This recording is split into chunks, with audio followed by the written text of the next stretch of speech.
I am recording. Ba, ba, ba, ba.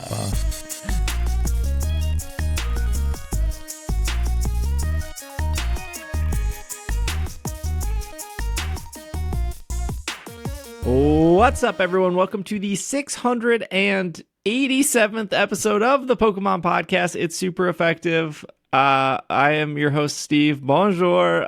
With me is Poppy. Hello. I feel extra awake today. Nothing has kept me up all night. I haven't been traveling. I'm not coming into this right after a long flight or anything. So things are feeling good over here. I don't know about anybody else on this podcast. Clow, how are you feeling? You're back again. I'm very tired. Work was a long week, but we're here though. We're chilling.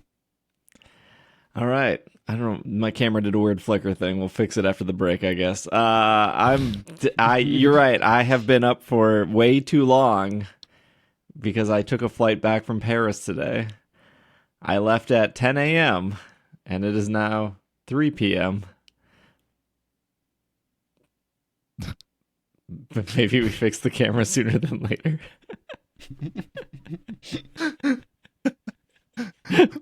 We'll roll with it. We got a show for you guys today. I was in Paris. Hashtag expenses paid. Hashtag Papa Pikachu. The Pokemon Company brought me out to Paris for the stamp rally and some other stuff. But the stamp rally was great. The other stuff was like dinner and whatnot. I didn't mean to make that sound ominous. So we'll probably talk about the Pokemon Stamp Rally in the bonus segment. So if you would like longer episodes and ad-free episodes, we'll talk about the Pokemon Go Stamp Rally and like the Mega Evolution stuff, and we'll talk about the bonus segment because we have a lot to talk about this week, because everyone on the internet always says that Nintendo Directs never have Pokemon stuff, although that's never been true. I don't know why. I don't know why that exists, because they showed a lot, and we're going to talk about that. So our show today is Mega Malamar. That got announced. We're going to talk about that. And then because we are at the end of life of Gen Scarlet and Violet, that means Shiny Koraidon and Shiny Miraidon are here to get you to walk into a GameStop.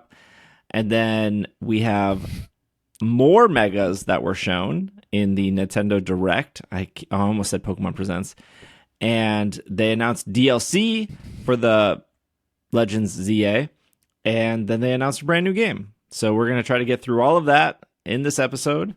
Because, again, I just got off a plane. I got off a plane, I showered, and now I'm here. And that plane was 8.5 hours long. So, that's the plan. And, I guess let's get started with our friend Malamar. Malamar! Glau, how before I read the press release here, how is your friend? I think it's really cool. My friend is good. I will say, after the rest of the announcements, I'm less of a friend of Malamar. You know, the time or the mind control, it's not working as well anymore. However, it is still really cool. Yeah, I agree. I really like, just like the other trailers that they've done, this was done very well, right? Like that, like whole newscast, investigative report, that whole thing was awesome. I like, again, they have turned and gone a different direction with the trailer. So it's not the same like it was for Halucha. It's not the same as it was for Victory Bell or Dragonite. So I thought that was very cool. Malamar looks great. You can't, I don't know. It's another good looking Mega, in my opinion. So I'm a fan. I've never been a huge fan of Malamar until last week when we all were. But I would say this Malamar Mega, slander. We're all friends of Malamar.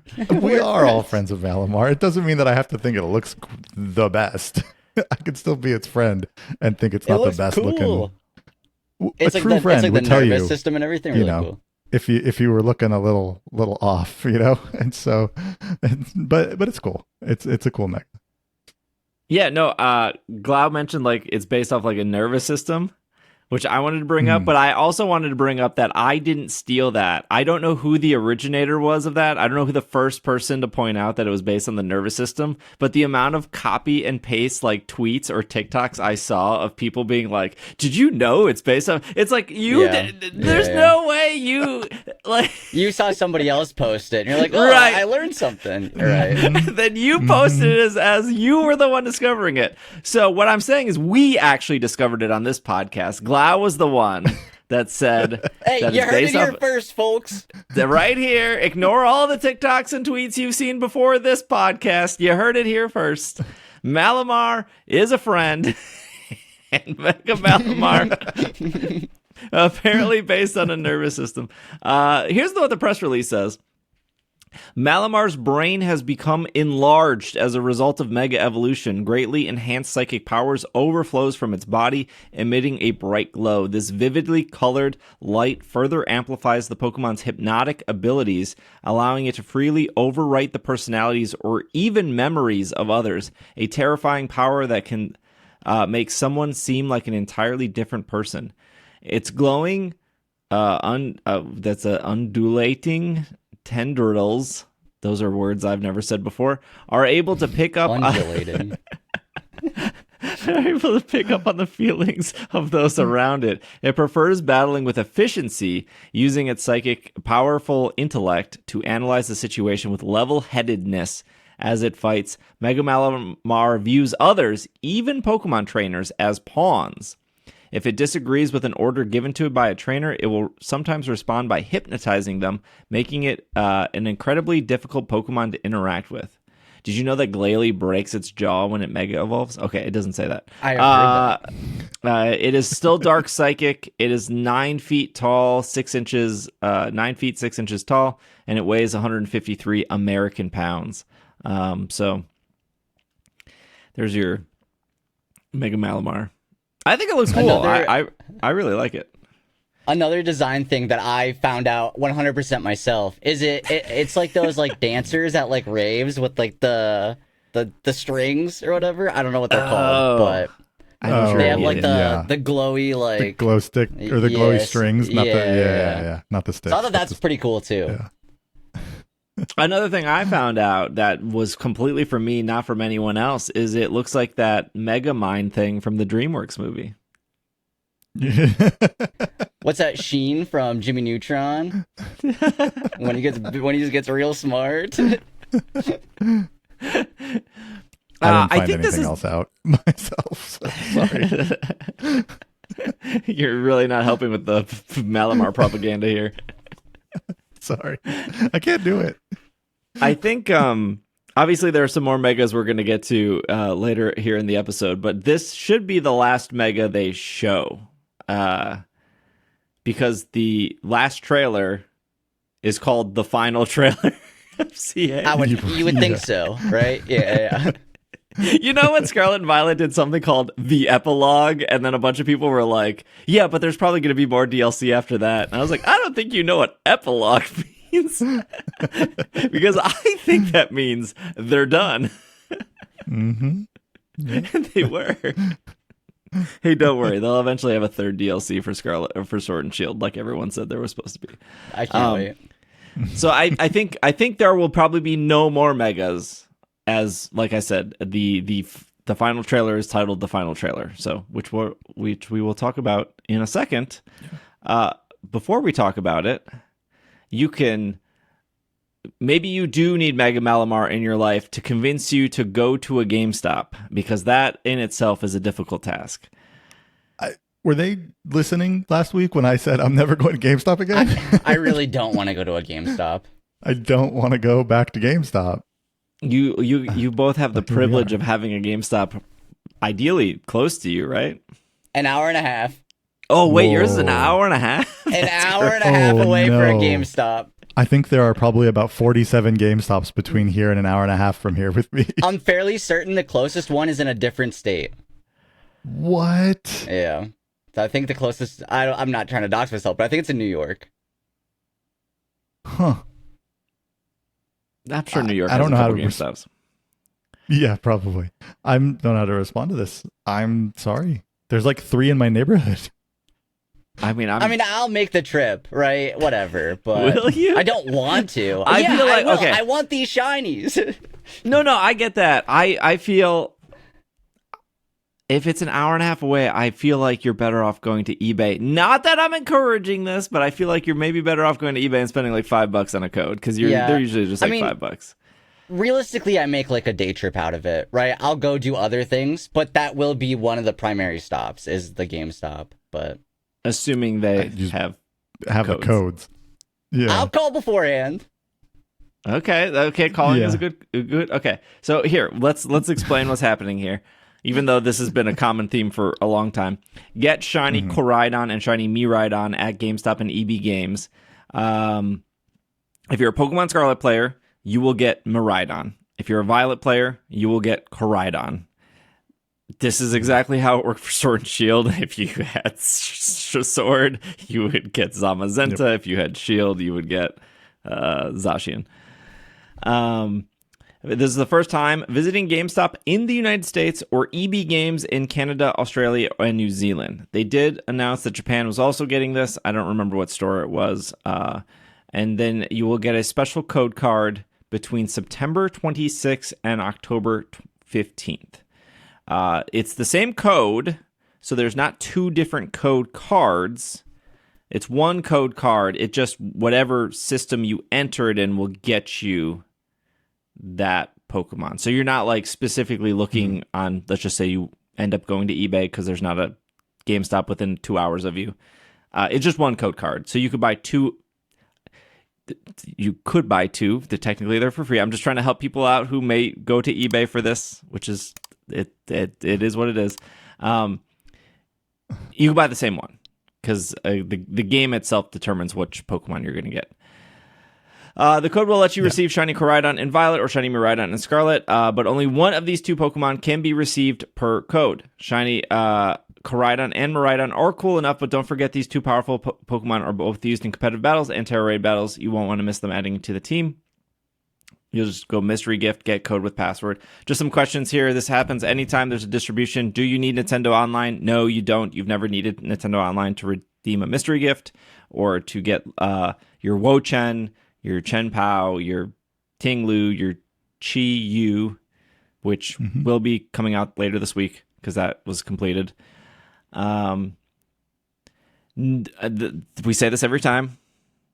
Every time there's a distribution at GameStop. No purchase necessary. There is no purchase required for this promotion. Pokemon.com. This will be linked in the show notes. You can literally open up this webpage to argue with the GameStop employee, and you should if they try to get you to pre-order. No purchase necessary required for this promotion, but the offer is only available while supplies last. Head over to GameStop or EB Games to claim your shiny Miraidon or shiny Koraidon. I know there's a huge, like, if you just literally look at my tweet that I posted, you can see a bunch of comments being like, my GameStop employee made me like pre-order the game, or my GameStop employee wanted me to spend $50 in order to get the code. That they're not allowed to do that.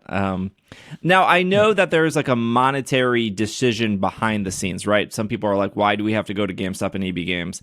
Some money is changing hands between the Pokemon Company and GameStop because ideally they want you to go into the store and they want you to pre-order the new game. That's why it's done at the end of the life cycle, because like you're probably more likely to pre-order if you're already in a store and the GameStop employee is going to hassle you for it, or maybe you'll pick up a plush and then you'll walk out. Or some cards, or I don't know, like an iPhone 3GS because GameStop sells iPhones now. What the heck? Or just way overpriced cards, Just don't worry about that. $60 on a booster bundle or something like that. Yeah, let me get right on that. There is nothing for Europe, although Europe has always gotten something, so that maybe has a later date. I think some European places is Game, not GameStop, just Game. And then the other one is like Micromania, I think. I know there's Micromania in France because they were part of the Snap Rally stuff. They were handing out free stickers, but I did not want to wait in line for just a simple sticker. But they were there. You could get, I don't even know who was on the sticker. It's kind of a tiny sticker. So yeah, I think that's it, right? I think we all saw this coming. Yeah. When you read the date for it, it did remind me I actually am going somewhere in that time frame, so I should be okay. So it worked out. Yeah, okay. I already have a trip planned that would lend me to a GameStop probably, so. Nice. So in the past, and maybe this is a GameStop decision, but in the past, they would sometimes they would only hand you one code. If you had both games, they would sometimes give you two, but I think that might be just a GameStop like managerial decision on whether they give you one or two. So I would say all I'm saying is don't go in there expecting to get like two codes, because I've been in situations like with Sword and Shield. It was like, they would sometimes you'd go into a GameStop, they'd say like, oh, you only get one code. Oh, what if I have both games? Like, too bad, we can only give one code per person just based on how many they have in stock. And then I've seen other situations where they'll like literally ask if you have both games, and I guess just honor system it, and then they will give you two codes if you have both games. But I would say don't go in there expecting to get more than one code, because typically they just want to give one per person. Or the GameStop employee magically lost the codes, and all of a sudden there's 50 available on eBay. Mm-hmm. Whoa, that would never happen. That wouldn't happen if people weren't also buying them on eBay. Well, I guess, Yeah. Okay, so just a heads up, these codes are not region specific. So the reason I did bring up eBay is I'm not encouraging you guys to go out and get codes and then put them on eBay. Codes will end up on eBay. The three of us cannot stop that. But if you live in like Brazil or Mexico or literally many countries I did not mention, your only option might be to go to eBay and spend a couple bucks, which, true. Like in Glau's situation, I mean, like 3 hours round trip, it might plus gas. Like, I don't know. Some people just don't like live next to a some people just don't live next to a GameStop, so like they don't have a lot of options. I know, like if you're in our Slack or our Discord, sometimes people get extra codes and then they put the extra codes in Slack and Discord. So if you're part of like a community, that's like a great way to get codes as well. What was the other thing I was gonna say? I'm sure Europe is coming. I'll let you guys know when that happens. Nothing for Australia was announced this time. Yeah, nothing for South America. Nothing for South Korea. Canada is part of EB Games. Yeah.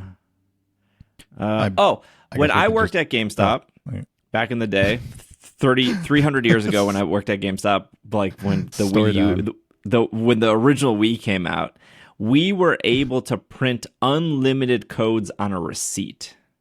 The system would allow us to just like print two codes and then hand it to a person who like walks in and's like, I have both games.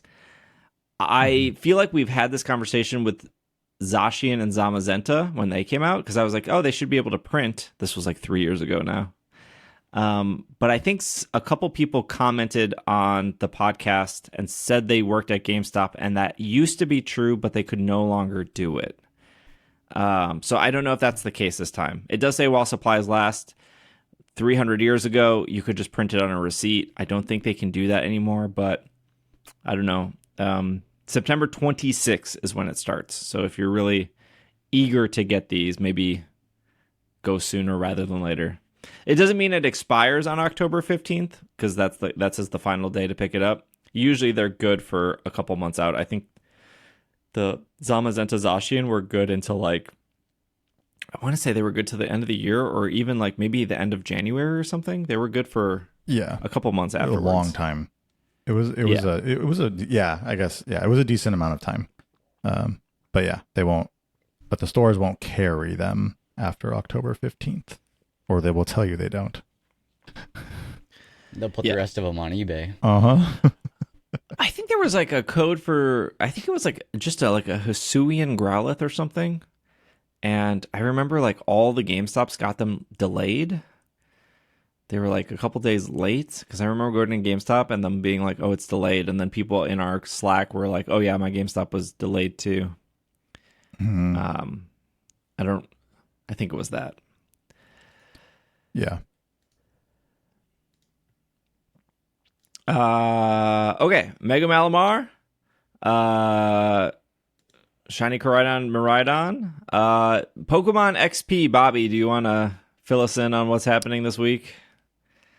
Yeah, so this week is registration week. So the tickets will go on sale on Wednesday, September 17th at 9 a.m. Pacific. So translate that to whatever your time zone is. That's what they said on at least my press release that I saw is specifically Pacific time. It's not just because I live here. That's just the time they said. So 9 a.m. Pacific. On Wednesday, September 17th. So make sure if you want to get a ticket to go get that Pidgey pricing on Wednesday. Now that's just round 1. There's going to be a round 2 also on September 17th. Later that evening, 8 p.m. Pacific will be round 2. So it sounds like they're doing it in 2 rounds, probably, I'm assuming, to help out just around the world. Because, round 1 might not be a great time for you if it's like the middle of the night or something. So they haven't said, obviously, like how many they have. What, it's just kind of, first come, first serve. So, make sure, I don't know, set a reminder, set an alarm or something. But yeah, Wednesday, September 17th.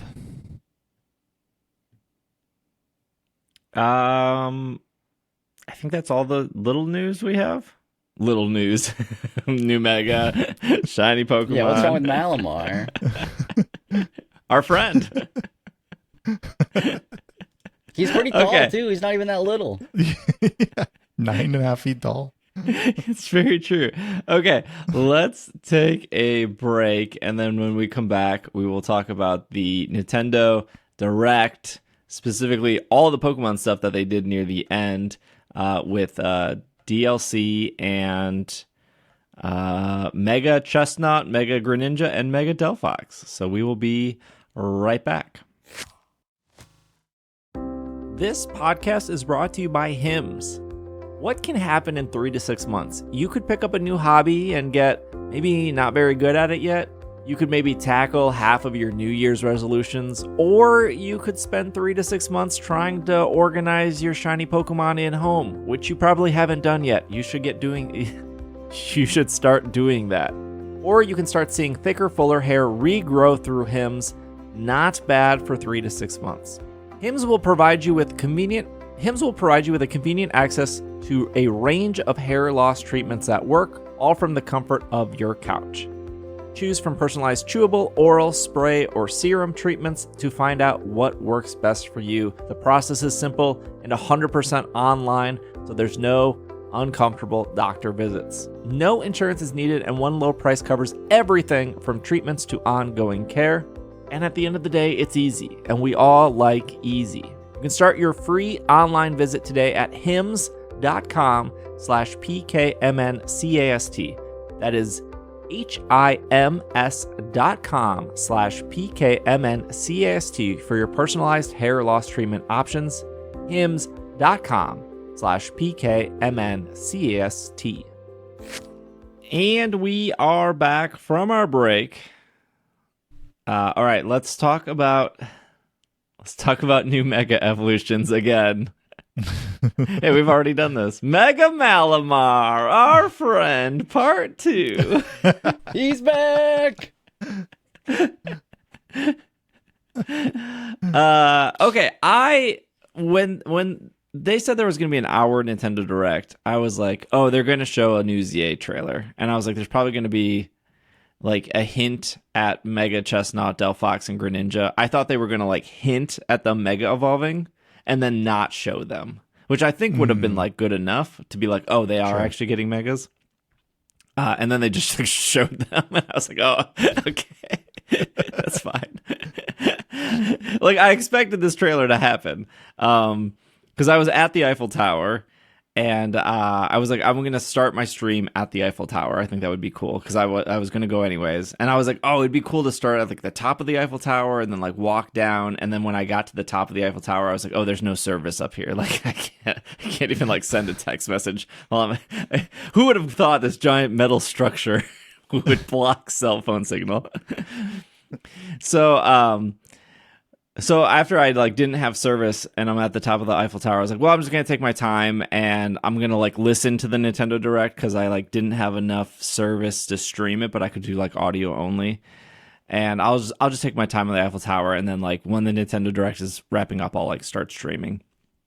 And by the time I got down to the bottom of the Eiffel Tower, my service was like much better. So I'm like sitting under the Eiffel Tower watching this Pokemon Presents in like 240p because I was like, I don't want it to buffer. So I was like, and I'm expecting this ZA trailer because I was like, they're gonna do it comes out in less than a month. They're for sure gonna advertise that ZA is coming out. So. From the press release, it says new Mega Evolutions available in Legends ZA have been revealed for Chestnut, Delphox, and Greninja. These three Pokemon were first discovered in Pokemon X and Y video games. The Mega Stones required to evolve them, Chestnutinite, Delphoxite, Greninjite. I really slaughtered the chestnut one. Can be obtained from the ZA Battle Club as rewards for being promoted up the ranks in online ranked battles in Legends ZA. Ranked battles offer 3 types of rewards: battle rewards after each battle, promotional rewards earned from upon rising in the ranks, and season rewards that vary by rank are obtainable at the end of each season. Battle Club was the 4-player thing they showed at Worlds, right? I would like to think so. Is this something different? Was that Battle different? Not Royale, is it? What was it called? Have they talked to? They haven't talked about. But this is the first time they mentioned Battle Club, right? Yeah, this is the first time they mentioned online ranked anything for Legends ZA. Yeah, what is that? What is Wolfie Glick gonna do? He's gonna have to learn how Stealth Rock works in Legends Arceus. Maybe it works the same here. I don't know. I guess we haven't seen Stealth Rock. So they did call that 4-player mode that we saw at Worlds. They did call that 4-player ZA Battle Club matches. Oh, that is the Battle Club. So that is. They did call that Battle Club. Okay. So I'm not completely jet lagged. No, it does. They did call it that before as well. But they didn't use the words ranked battle with Battle Club. It just seemed like this is like Smash Brothers / Pokemon you do with your friends, and you'll do it like one time and you'll be like, I'm not going to do that again. Yeah, because they mentioned in the initial, so going back to August, they mentioned this 4-player battle club. So they said, you'll face a whole new way to battle in the upcoming Legends ZA with the ZA Battle Club. Up to 4 players will compete in link battles to defeat as many Pokemon as they can within a strict 3-minute time limit. During these matches, you can make full use of moves and Mega Evolutions. So, up to 4 people, so you could just be like one-on-one, I guess. But, yeah, that's what they called it. It was the Battle Club. So that must be what this is. Can be obtained from ZA Battle Club as rewards for being promoted up in the ranks in online ranked battles. So it looks like it has to be against people. It ranked as well. So I'm sure there's like an online ranked, like a non-ranked. Right. I was gonna say like maybe there's like a, you know how you can do ogre ousting alone technically. Mm-hmm. Yeah. Even though I think it's maybe on the Switch too, you just have to spend $450, and then I think you can solo ogre ousting. But prior to that, you definitely needed other people to get a shiny Munchlax with a opportunist mark, I think it was. I don't know. I have like to put something behind a paywall is like not new into like any Pokemon game. Like the first thing I think of is older Pokemon games, and it's not even that old. But if you were to think like if you were to go from Sun and Moon to Ultra Sun and Moon, there's a 5 Pokemon difference in that game. You are spending $40 to get access to Poipole, Naganadel, Stakataka, the other one, and Blacephalon and Zeraora. And Zeraora wasn't even guaranteed. You had to go get a code for it and then spend the $40 to redeem it. I think it was $40 well worth it. Personally.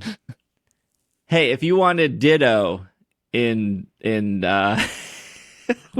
Ruby and Sapphire, you just had to buy Fire Red and Leaf Green. You just had to spend that money. So, like, the needing Nintendo Online, I don't think is great, but also this is not new to anything of Pokemon. Like, hey, you want Jirachi? Actually, Jirachi's maybe a bad example. You want Manaphy? Cool. You have to buy this spin-off game. You have to buy Ranger. And you have to play, I don't even know how far in Ranger you have to play to get Manaphy. This isn't even like new species anyway. Yeah. Like, no offense. It's, new Mega Forms. That's great. But it's not even like you're going and paying for this thing for a new species of Pokemon that you wouldn't have otherwise. It's just for the Mega Stones. And I do wonder if can you just trade? I don't even remember how this worked in the older games. Can you just trade with someone who has their Pokemon holding that Mega Stone and then you can just have it too? Here's a good YouTube comment. I don't think you could trade Mega Stones, but you can't obviously you can put like a Master Ball on a Pokemon and then trade that Pokemon, right? Mm-hmm. Not that that's ever happened on like any of the online stuff where you just random shiny Pokemon are just wonder traded to you holding a Master Ball. I'm pretty sure though the game doesn't let you trade the Mega Stones. I think they get removed. Yeah, because you normally can only get the one. So okay. I don't think you can trade them. I couldn't remember because the last time I remember thinking a lot about Mega Stones was when you were in Ultra Sun, Ultra Moon, and you like went and bought them, or you went to like the battle and you got to use the points to get them. Yeah, but I don't remember other than that. Or I guess in Let's Go Pikachu, Let's Go Eevee was the last time we were dealing with Megas. That's true. That's why Let's Go Pikachu, Let's Go Eevee are amazing games. It was really easy to get every Mega. No, that's a good point though, Bobby. In Ultra, a lot of the Megas were locked. I guess you could free, right? Well, free. You have to buy a $40 game. But you had to like do the battle stuff, the battle tree, and get the points. Mm-hmm. I think there were other ways to get points. You get points. I think the beach as well would give you points that you could use as well. But I mean, I bought $40 just for Mantine Surf. I didn't care about Blacephalon. The best part of the game. It was Glau, you like Mantine Surf? Yes? No? It was okay. I mean, I didn't do it a whole lot, I think I did it like once or twice. Sad. If it was Malamar Surf, Glau would have been all over it. Yeah. I think it's shocking. This is coming from maybe a place of privilege. I think it's just shocking that so many Pokemon players just don't have Nintendo Online because it's like $20 a year. And I feel like Pokemon is such an online game that I do feel like that's like a slightly weird complaint. But like I get it. $20, you just can't spin it, or it might be a little tight.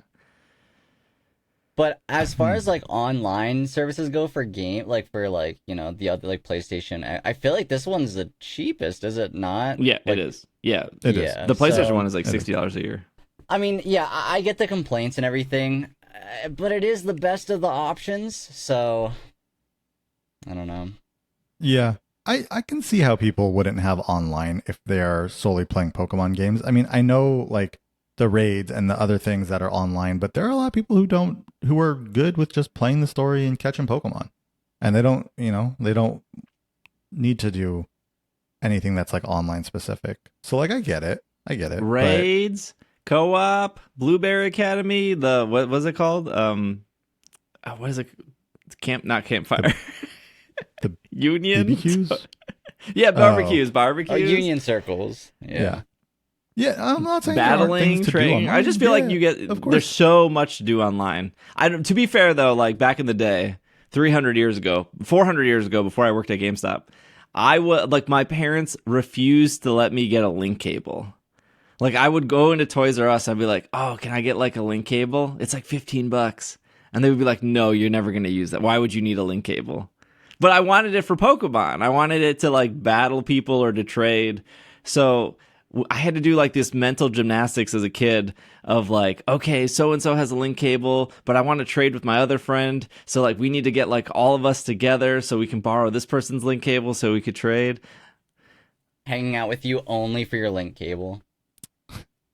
That's a thing though. Like I said, I not to defend this company. Although it sounds like I'm defending this company, but like the link cable is the Megastone of ZA right now. And you could use the link cable for other games, just like you can use Nintendo Online for other games. Get your Virtual Boy. Actually, I don't think the Virtual Boy is in the free thing. I think it's in the expansion pass. That's like $50 a year. It is. Or also, you want to talk about a real scam. Group up with others and just like get the family plan, which is like cheaper if you split it. I'm pretty sure It is cheaper. Yeah, because so you could do like what, if you 6 wanted people to do for that, 35? 8. I You think can do up to 8. 8. Eight? Okay. Well, yes, you used to be able to. I assume you I'm still sure can. that's on eBay too. I'm sure that's a service as well. Buy 1/8 of a Nintendo Online plan. I don't want to be too negative or too speculative about like what you actually have to do. It could be just something like literally play 5 ranked battles or like go from like Z to Y on ranked, which is like winning 1 battle. It could be like the lowest stakes possible to get these Mega Stones. Just like if you wanted Shiny Galarian, Moltres, Zapdos, Articuno, it was literally play 3 battles, win or lose, and you would get those Pokemon. So I think it's very fair to complain that you need to get Nintendo Online to get 3 Mega Stones. I think that's a fair complaint. I think you're very valid in feeling that. But as for like battling, we just don't know. Like I said, it could just be like play 3 battles, win or lose, you'll get the Mega Stones, and that would be fine. We do know it's the seasonal. Like they said, there's like 3 different ways to get rewards here. It was like the when you win, when you rank up, and then there's season rewards that vary by rank. Because each of the stones is in like they're like once a season or like a month. Though in that little infographic at the end, Yeah, you can't get them all at the same time. they're not all at the same time. They come out. It's like the first one comes out the first. I believe it's at season, and then there was the second season. The second stone comes out, and then the third season, the third stone comes out. Yeah, and then after that, Gen 10 will come out, and you won't even care about these stones anymore, anyways.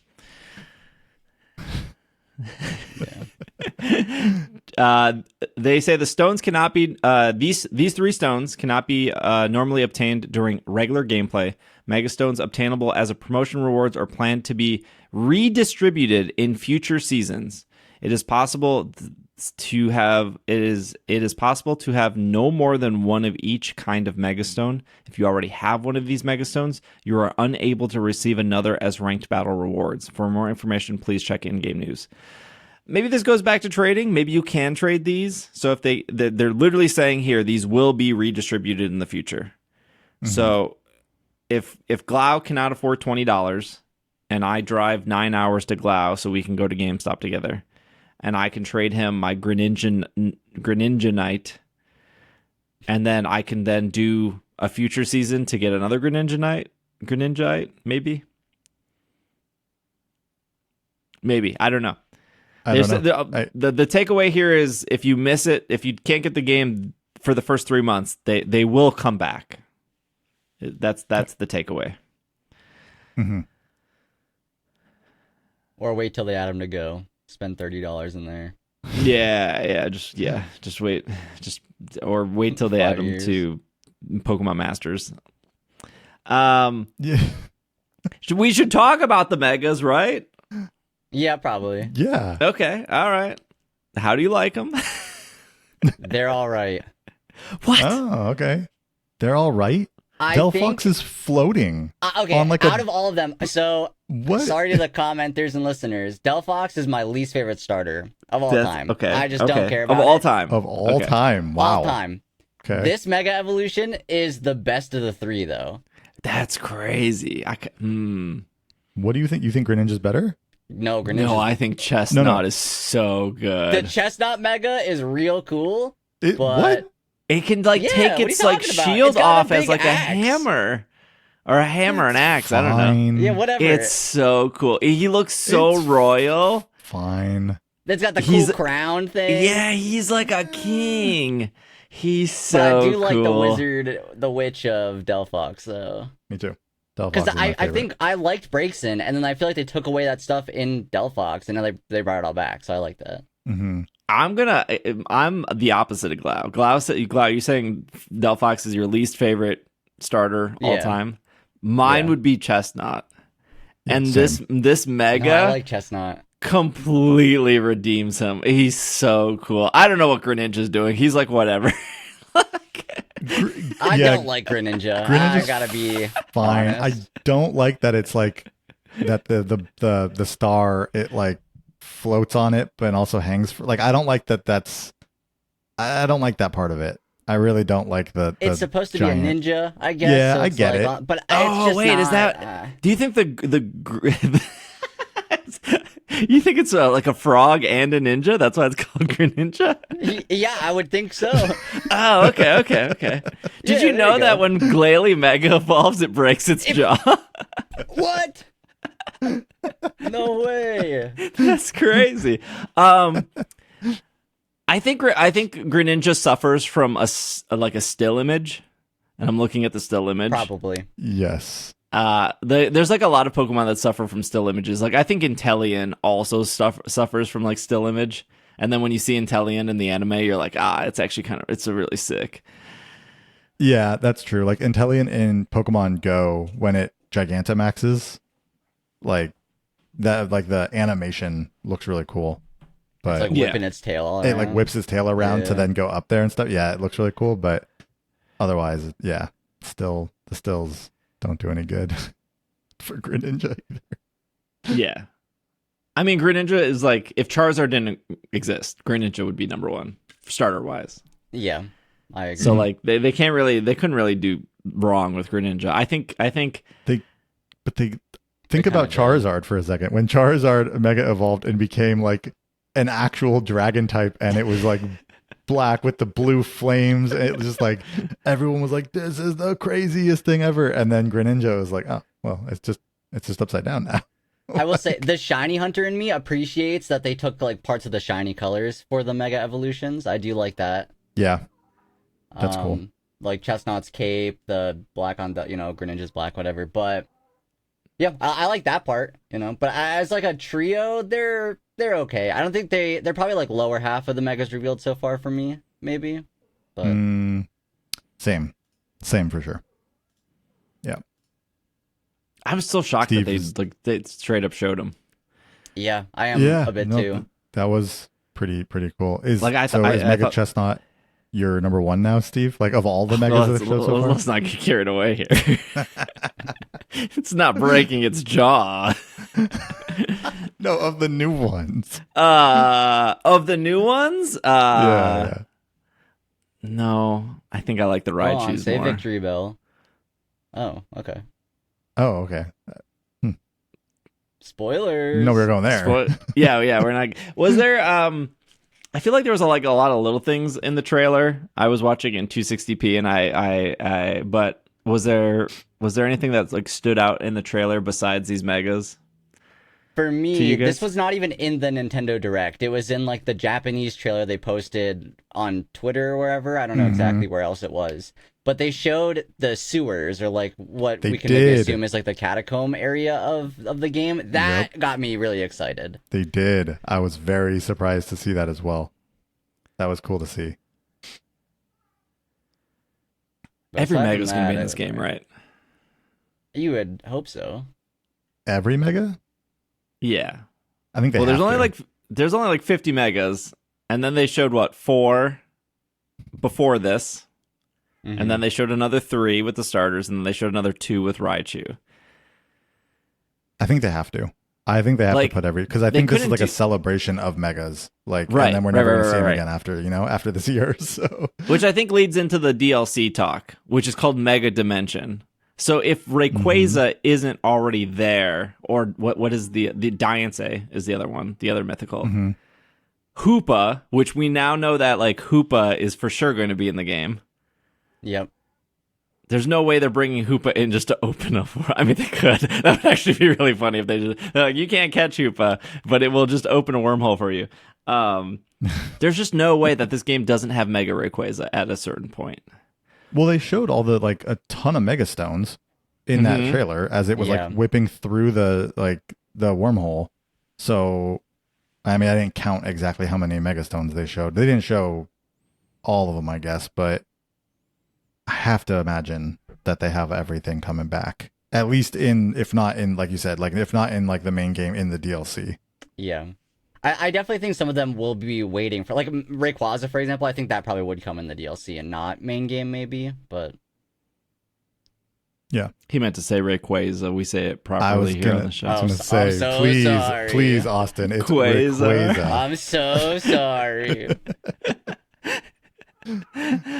Here, we'll go into the Mega Dimension. Players can look forward to expanding their Lumio City adventure with the Mega Dimension DLC for ZA, compatible with both Nintendo Switch 2 and Nintendo Switch. The new downloadable content will allow trainers to continue their story with Team MZ after completing the main story of Legend ZA. The mischief Pokemon Hoopa seems to be holding the key to the Mega Dimension story. This mythical Pokemon can wrap space using its rings on its horn and around its body. These loops are stretchable and can form holes inside them, leading off to far off places. Spatial distortions have also been appearing in Lumio City, giving fans more to discover throughout the city. Two newly discovered Mega Evolved Pokemon, Mega Raichu X and Mega Raichu Y, have been revealed. Mega Raichu X floats on its magnetism, using concentrating electricity into its fist to land devastating blows. Mega Raichu Y strikes foes swiftly with amplified electric power coursing through its body. Mega Raichu X and Mega Raichu Y each require different Mega Stones, and you will need to buy an additional $30 DLC for each of them, leading to $90. Oh wait, it doesn't say that. They require different Mega Stones to Mega Evolve, and both can be encountered in Legend ZA Mega Dimension. These Megas are tight. They're awesome. I'm so into both of them. Although I think I like X more because I really liked Y, and then I saw that its ears were hiding behind the other set of ears, and that threw me off, and it's a little weird. I'm into two tails. I don't know if I'm into four ears. Okay. I like Y better. Do you? You like Y better? I think I like X better, but I do think it's funny that they took Raichu's tail or tails and they turned them into Pikachu tails. Yes. They're like, we know people love Pikachu, so we're going to make Mega Raichu, but we're going to give it the Pikachu tail. Because it's very, both of them are very Pikachu inspired and a little less Raichu, I think. But but I think like Ampharos is like that though. Ampharos is like, what if we get all of Flaffy's fur back? Fur. Whatever. I mean, I guess they all, because you got to think like Dragonite takes stuff from Dragonair. I guess they all kind of do something like that. Glalie breaks his jaw. That's a Snorunt feature. Yeah. Snow.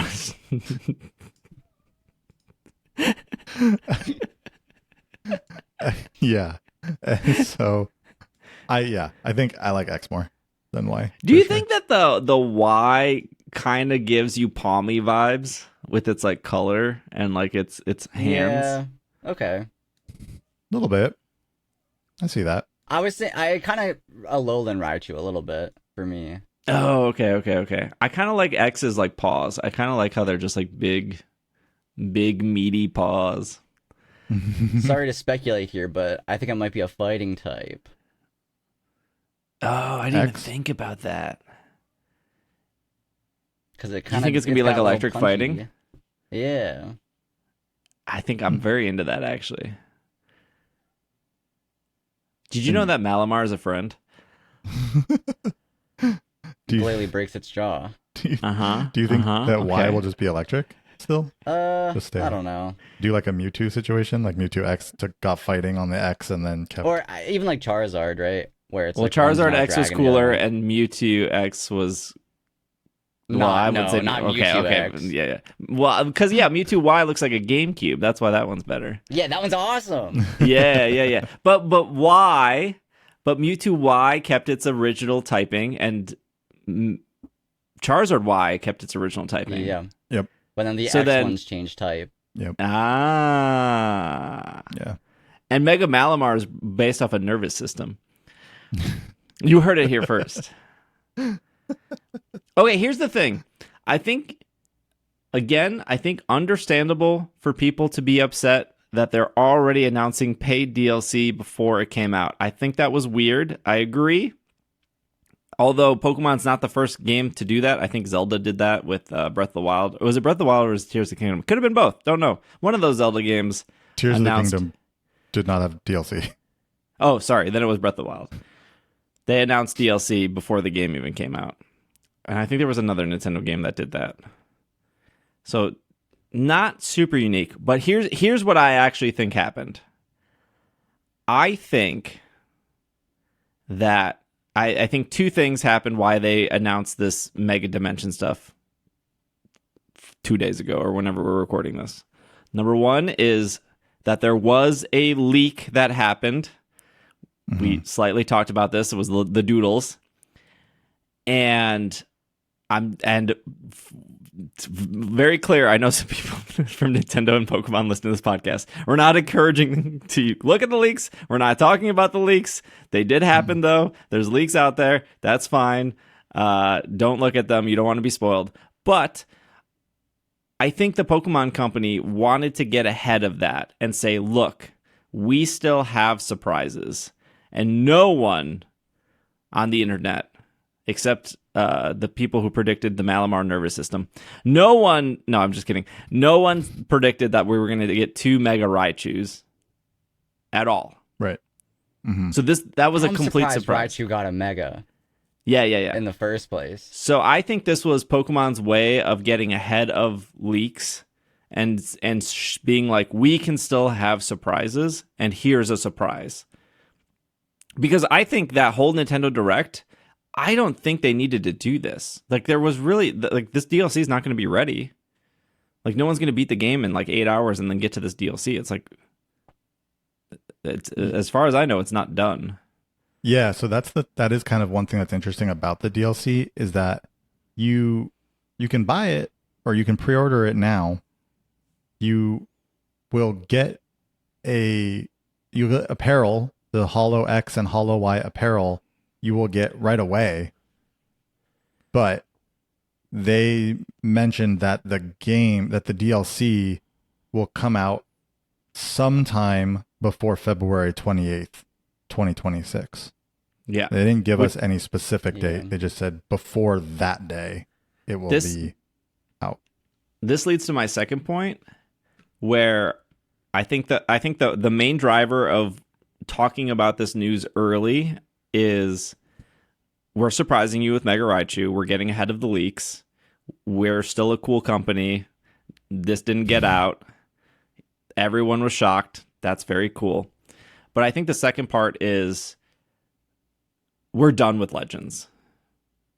Like, you will get your Legends, you will do your seasonal stuff for your Mega Stones, you will get your DLC, and now we're done talking about it because February 28th is going to come and it's going to be Gen 10, and you won't hear us advertise or talk about Legends anymore. Well, besides like if they do like monthly stuff like in like Scarlet and Violet where they like do like Baxcalibur or Mewtwo raids or something like something that you're keeping it going. But I think like Legends is just very similar to Legends Arceus. This is just something in between our big staple Generation 10. Like, we know Generation 10 is coming next year. 30th anniversary, Generation 10. Like, they could have maybe held on to this Mega Dimension stuff until like end of October or whatever. But I also think like Raichu's a really popular Pokemon. So if you're not, if you haven't been convinced on the what was it, like four megas they've shown so far, like Mega Raichu is going to capture people.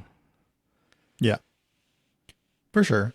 And I think also because there's such a short window between when they would like to start marketing for the next generation, which would we all would assume Pokemon Day of next year would be that starting point. There's such a small window that why not just announce this now? Because it's going to come out within the next couple of months, and it's going to feel very rushed if the game comes out and then they're immediately like, and now there's also DLC, and everyone's like, whoa, like we just got the game, we just started playing the game, and now you're telling us there's like a DLC dropping, versus now it's all like, here's the whole thing, right? And it doesn't feel like it's as rushed, because it's like, go ahead and play the game. The DLC is going to come out at some point, but have fun with this whole thing, rather than like dropping the game and then being like, and now get ready for the next thing, even though you just started playing the game. I also think there's more megas. Probably. Yeah. Like I think the whatever that leak was, that I won't say how many megas there were or whatever. I already hate talking about leaks. But like Malamar, Hawlucha, Dragonite, whatever the other one was. Victory Bell. They were all on that sheet. And this was the final trailer, so whatever else will be secrets, and that'll be great. But the fact that Raichu wasn't there, and there were a bunch of Megastones in that trailer, and people are pointing at one of the Megastones possibly being Flygon, like that would be another big surprise. Because the developers literally talked about in an interview that they were making a Mega Flygon, and then they weren't happy with the design, so then they cut it. Right. So like Flygon being in the DLC would be pretty hype. I'm not even a Flygon fan. I don't even know what Pokemon I like. Every time they show a Mega, I'm like, I don't really care about that Pokemon. Like, I don't care about Malamar. I don't care about Glalie. I don't care about Mega Cramorant. Mega I'm back in. That would be cool. Yeah, I mean, like, I have no problem with paid DLC. I don't think a lot of people have problems with paid DLC, but I think the stigma around video games announcing paid DLC before the game is out feels bad. Yeah, well, there's also the argument of, this isn't my argument, but there's the argument of developers are being allowed to like not fully make games because they can then just throw DLC on top of it to finish what like should have been in the game to begin with, or things like that. So yes, that's so when argument, you do that, like before the game even comes out, you're like, here's the game. They've been hyping this game, and then before it's even released, you're like, but you're only getting like 75% of it. If you want the real game, you got to throw out another $30 like once that game comes out. So I can see that argument, but I mean, the real argument is if you want to play this game, you have to spend $450 so it runs good. That's the real DLC. Online, and then the DLC. And you want home too. So if you really want the full experience, it's going to run you about $600. Yeah. Still cheaper than a lot of hobbies, though. I'll tell you that much. It's true. That is true. That's true. Don't get into film photography. What a ripoff. Yeah, I think also, like, going back to the other Legends, I think people did want paid DLC. I think people wanted another area to go to. I think people wanted more Pokemon to catch. I think people wanted maybe another 2 or 3 Hisuian Pokemon to show up. And they gave us, like, I wouldn't really call it DLC. Like, I don't know. It was like an update. They called it an update. But it was like a free update. You couldn't like not accept it, right? It was like a forced update that you took, and it like changed some outbreaks, and it added a very small Munchlax story. And that was like a nice free thing. but this seems to add at least 2 new megas. There's no way. There's like no way there's not more than 2 new megas. It's probably going to add a bunch of like a legendary Pokemon. Like I say that I shouldn't say, I say that confidently because like that's Hoopa's whole gimmick, right? Like that's what it did in the movie. That's what it did in Omega Ruby Alpha Sapphire. It's like its whole gimmick is it like summons in other legendary Pokemon. So I don't think like if we don't get Mega Rayquaza in the main game, I'm assuming Rayquaza will come through a hoop of some sort. Yeah. A ring, a hoop. I don't know what to call it. Sense. I think that makes sense. What about Groudon and Kyogre? Yeah, that was going to be my question. Was what about primals? I think they can get away with not having those, right? Because maybe, but if you're going to bring Rayquaza into it, like they could get away with it, I think, but it would be weird to separate them after all this time for this one. But I don't know. I hope they bring in the primals, but I'm not holding my breath on it. Like I wouldn't be surprised if they didn't, but I think it'd be really cool if we did have primal Groudon and Kyogre. They're kind of like megas, so you could throw them in there. Yes, they are kind of like megas, except they're called primals. Yeah. That's correct.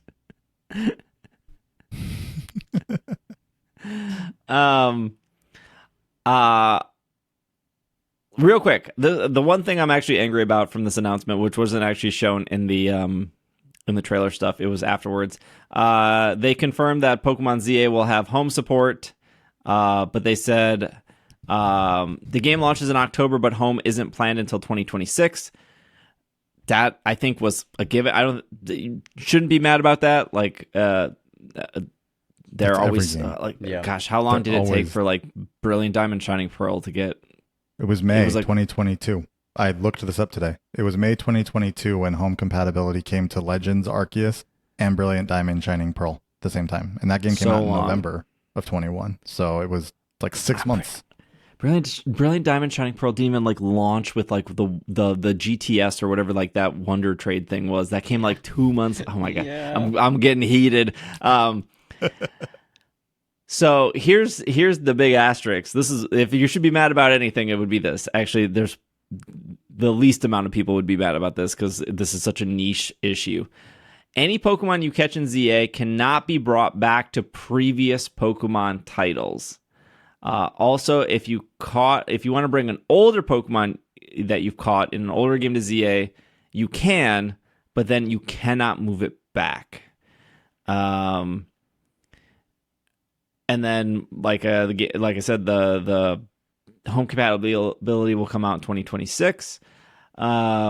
This wouldn't affect Pokemon Champions. So if I know we've talked about it, but it's been so long. Pokemon Champions doesn't actually take in any Pokemon. It just reads the data from home. So if you had, let's just say you had a Hoopa in X and Y let's say you went to a McDonald's, you connected to the McDonald's Wi-Fi, you got the Hoopa with the original trainer name, Mickey D. That's a real thing. I'm not making that up. There was a Hoopa McDonald's distribution at a certain point, and then you moved it all the way up to, I think Hoopa could be in Sword and Shield, maybe. No, it could be in Scarlet and Violet. Let's just say you moved it all the way up to Scarlet and Violet.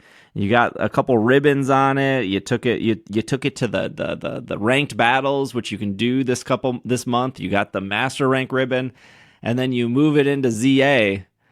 But then you forgot to get the friendship mark on it back in Scarlet and Violet. You can no longer move it to Scarlet and Violet. Therefore, it means that it is now in Pokemon Home Prison again.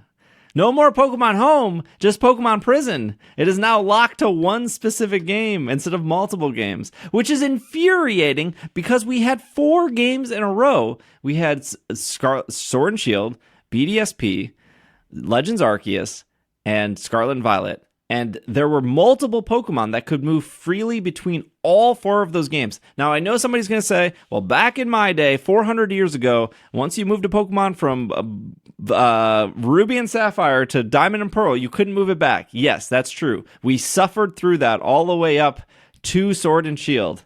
And the whole deal between moving from Pokemon Bank to Pokemon Home was so we didn't have that issue anymore. And now we're going back to having that issue. Why? I know why. The answer is BDSP is why. Because that game ruined everything. Because they couldn't even get Spinda to work in that game. They couldn't get Nincada to work in that game. It has to be BDSP fault. The game's terrible. That's all. This whole process is terrible. Let me move my Pokemon backwards. I don't understand. I don't get it. I understand it's niche. I understand that the only reason you would actually really want to move backwards is for specific ribbons. I get that. That's like 4 people who listen to that podcast and maybe Glau. That's it. Those are all the people that are moving. No, Glau doesn't even care about ribbons. What are we doing? Who's breaking Glalie jaw? What? This is the worst decision they've made, and I'm mad about it. It sucks. Yeah, they're taking away something that was improved upon, right? So absolutely valid for all the criticism, I think. I'm crashing out right now. I'm paying $16 a year for this app, and it doesn't even do what it's supposed to do. Where's my Spinda? Ilka made BDSP, and they made Pokemon Home. Why doesn't Spinda work? Yes, that one right there. They did. And they're making champions. It's really hard to be excited when Ilka is the one making champions. They're definitely not making black and white. They're making champions.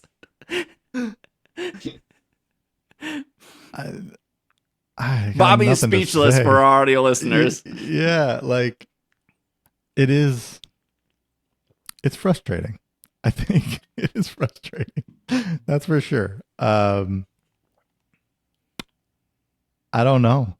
It was definitely a surprise. I will say that.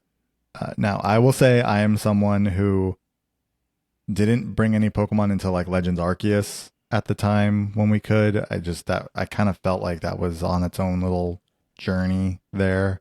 And that does not mean that I think that it's okay that you can't like bring Pokemon back once they go into Legends ZA.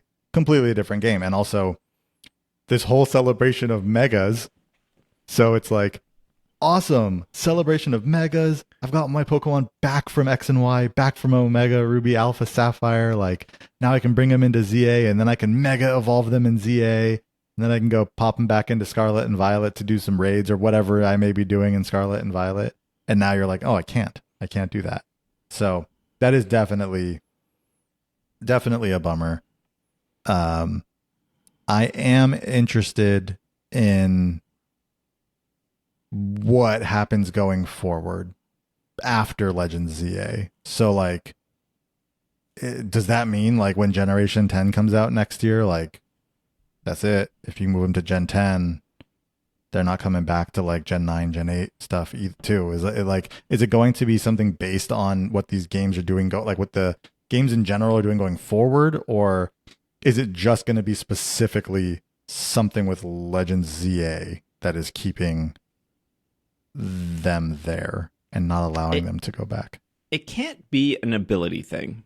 Like we know that ZA doesn't have abilities. And Legends Arceus doesn't have abilities, so it can't be an ability thing. Yeah. Right. It can't be a move thing because there was a point where Pokemon Home didn't remember moves, and then they updated it and they fixed it. So, like, if my Garchomp knew, like, Earthquake, Sandstorm, Ironhead, Dragonclaw, and BDSP, and then I moved it to Scarlet and Violet where it knew whatever, there's probably 1 or 2 new moves, like Stomping Tantrum. In Scarlet and Violet, like Stomping Tantrum, I don't think Stomping Tantrum did not exist in Diamond and Pearl, so I don't think that move is in there. That'll be my example. Somebody will correct me and be like, actually, Steve. But anyways, just bear with it for now. But if I move my Garchomp there and then I teach it Stomping Tantrum and then I go and move it back to BDSP, it can't learn Stomping Tantrum, but it should, from what I remember the 4 moves I had on it. And then if I move it back to Scarlet and Violet, it would go like, oh yeah, here's Stomping Tantrum again. And also in Pokemon Home, you can like reteach moves to Pokemon. So for example, normally Breloom only learns Spore by level up. So, but if you have a Breloom in Pokemon Go and you move it to Pokemon Home, you can actually teach it Spore in Pokemon Home and then move it into Scarlet and Violet, and then we'll have Spore. So there are like, Pokemon Home does do most of the things it was like set out to do, which is like remember moves when you move it to games, like teach moves. There's a lot of things it doesn't do well that you're paying $16 a year for. But like, there must be some new data that it's assigning a Pokemon. And I do think BDSP is the problem. I made a joke about that earlier, but like BDSP doesn't have, from my understanding, the same amount of categories as other Pokemon games, the newer Pokemon games, because BDSP is just a copy and paste from the original Diamond and Pearl down to almost every single bug that existed, on top of new bugs. Like the game didn't even work when it came out. Steve, but like, that's called a faithful remake. Yeah, okay? the faithful remake. So like a really for that. The one. The example I always bring up is like there are 2 abilities that just don't work outside of battle, which should. One is Sticky Hold. I don't remember the other one, but like Sticky Hold was broken in Diamond and Pearl, and they fixed it in Platinum. And lo and behold, Sticky Hold does not work like it should in Brilliant Diamond Shining Pearl, which is like so incredibly frustrating. So I think there must be something with BDSP. That is why Spinda doesn't work. That is probably preventing Pokemon from ZA, because there must be something new that they're assigning to the Pokemon. And if, like, let's say you had a Blastoise from X and Y, you move the Blastoise up into Sword and Shield, you could Gigantamax it, you could teach it whatever you want, you could move it into then Scarlet and Violet, you could Terra it, do whatever you want, but then you could move it to BDSP, you could get those ribbons on it, you can move it back to Scarlet and Violet, right? And then you could move it into ZA, and now it's stuck, because something must be assigning it to in ZA, and those other games probably could work, but because Blastoise has a chance to go back to BDSP, that is the issue. And something with how BDSP is coded must be why it can't go backwards. Because they're like, we can't solve this problem. There must be a new. Some people. Oh, go ahead. I saw some people speculating this. I don't know how it works at all, but they are adding a new language, Latin America Spanish, to ZA. Could that be part of why? Because you can't transfer it back if it's in a different language, because it wouldn't, unless they figure out a way to translate it. But no, because like the Korean characters get really weird in Home. Yeah, never mind. But then when you move it to another game, it like fixes it. Right. Okay. Like they have added what I mean by attributes. Sorry, I'll break this down for somebody who like maybe doesn't know. An attribute would just be something like a Pokemon always remembers. So like nicknames is something it always remembers. And the nickname thing is really dumb. It's like why you can't like change nicknames after the fact, because there's like only like one category. There's probably somebody who can explain this better than me. I'm just trying to like simplify it for the sake of like people who want to be in the loop. But like once the nickname is set, there's no like other nickname to drop down to. Even though in like something like Pokemon Go, you can just change the nickname as much as you want. But it's like an old characteristic that they keep moving forward. So that's why in like newer games, I think it was Scarlet and Violet, where it was like, if you got a traded Pokemon, in the past you wouldn't be able to nickname it. But because there has been no nickname assigned, now you can do it one time. So if like Bobby traded me a Charizard, even though it's Bobby's Charizard, as like not Scarlet and Violet, it was Sword and Shield. Sword and Shield, I could nickname it once because that attribute wasn't taken. Another attribute that is probably way easier to understand is just like what Pokeball it was caught in. So if you were playing like Virtual Console Gold, Silver, Crystal, and you caught Shiny Celebi in a Master Ball, and then when you moved it up into Pokemon Bank, it would default as a Pokeball because Gold, Silver, Crystal never actually remembered what Pokeball it was caught in when you moved it forward. It wasn't an actual like you could throw a Great Ball at something and it would be like it's in a Great Ball, but when you were to move it to another game, that wasn't carried forward like a nickname or like IVs or like EVs or DVs. So something in ZA must be moved forward, and if one of the games can't do that, I'm looking at you, BDSP.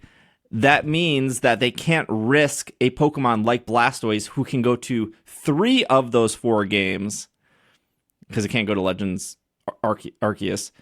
And so therefore, because a Pokemon could possibly touch BDSP and then touch the other games, they can't risk that happening. Because then they'll have another Spinda situation or another Nincada situation, which took them like 3 bug fixes to do it. They were like, "Oh, we fixed it," and it's like, "No, you didn't." And they're like, "Oh, actually, we didn't fix it." So I think BDSP is the problem. Sincerely, I can't prove it yet. Where's that Dexter meme? I can't prove it yet, but I know it's BDSP, and I'll get to the bottom of it.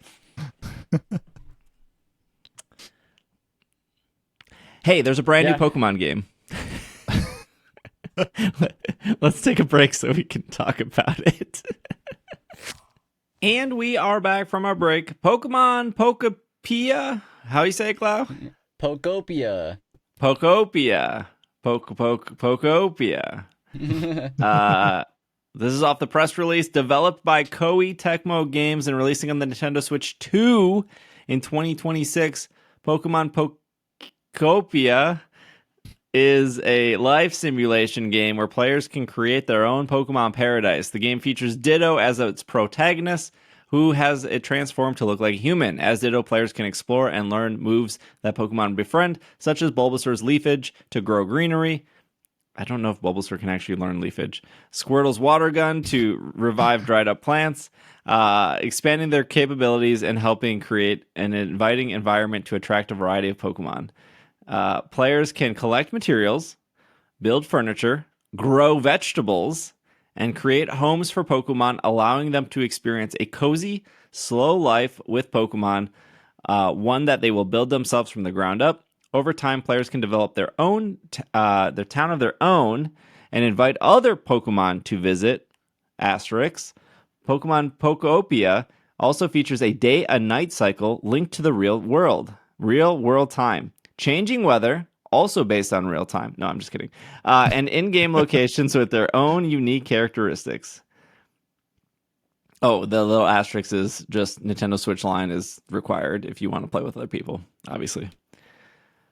Yeah, this was pretty unexpected. It's not Mystery Dungeon, so that's a win. So that's a big W right there. I saw a lot of people comparing this to Animal Crossing. I saw some people comparing this to what was the other game? Minecraft. Minecraft, yes. Oh, yeah, the cubes. Yep. But I think if you were to compare it to anything, it would be Dragon Quest Builders because Okay. Sure. Because it's also made by the same people who made Dragon Quest Builders. So I Fair. think All right, that's fair. that might be Fair the most point. fair. That might be the most fair comparison. I was thinking Story of Seasons. Okay, the old Harvest Moon that Yes. can no longer call itself Harvest Moon. That one. The only thing I could think of, I mean, from a very like high level look, like I thought Animal Crossing as well. Just like in the general sense of like everyone knows Animal Crossing as Right. like this type of game that is a slower game and everything you do is just the very, very general sense of it. But one thing I thought of that doesn't exactly hit on it, but it is what I had mentioned and others had too, not just me, but like I wanted Pokepelago to be a game, like its own game. And like that's the feeling I got from this was like they did it. It's like they did make Poképelago in some ways like its own game. So very excited for this. Some more flavor text here. Pokemon's first life simulation game. Are we forgetting about Hey You Pikachu? I don't think that's life simulation. I think. Playing as a Ditto that can transform and look like a human, you can collect wood, rocks, and other crafting materials to create a cozy home. Ditto can learn moves from other Pokemon to utilize those moves to help build your Pokemon paradise. You can create a lush, welcoming environment for more Pokemon to visit. Savor the slow life as you build furniture, grow vegetables, create homes for yourself and for your Pokemon, then enjoy a rest in your bed after all your hard work. As you play, the time of day and weather shift in a natural cycle, allowing your utopia in all of its moods. Can I ask you both a question? I know this is an audio podcast, but I want you, if you're on the if you're on the website that shows the game, like the actual like Pokemon Pokopia, the title is like Pokemon Pokopia arriving in 2026, and then there's like the video, and then there is a screenshot of Ditto doing a water gun on the grass, and then below that there's a picture that looks like it's maybe dusk, and there is a cast form. What is happening to that cast form? I think it's like just a light. Like I don't think it's like an actual cast form. I think it's just like a prop. It's like a light, okay, and the cast form. It's a rainy form cast form. It looks like it's in the middle of transforming into sunny form cast form. It does kind of look like that, yes. Maybe. But I was more curious of the bike behind the character. Did not notice that little wheel there. Yeah, a little bicycle wheel.